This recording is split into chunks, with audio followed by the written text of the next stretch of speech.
Nagsagawa ng forced evacuation ang Cagayano Cops sa mga residente ng Apari, Cagayan na apektado ng tumataas na storm surge bunsod ng masamang panahon.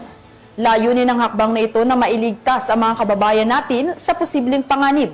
Ang kabuuang detalye mula kay Patrolwoman Wendy Rumbawa.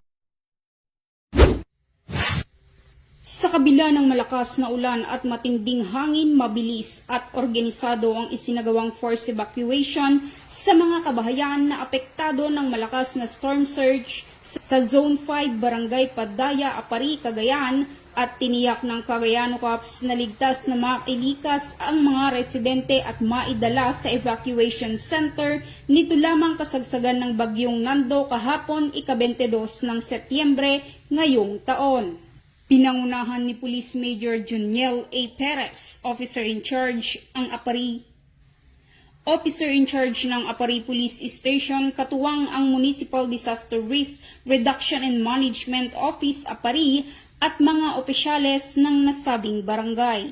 Hindi naging hadlang ang delubyong dala ng bagyo upang ipagpatuloy ng mga kapulisan ang kanilang tungkulin. Ang pagtutulungan ng Philippine National Police at iba pang ahensya ay patunay ng kanilang tunay na serbisyo publiko. Ang Cagayano Cops ay nanatiling handa at nakatuon sa pagprotekta at paglingkod sa mga mamamayan sa kabila ng anumang pagsubok na dala ng kalikasan.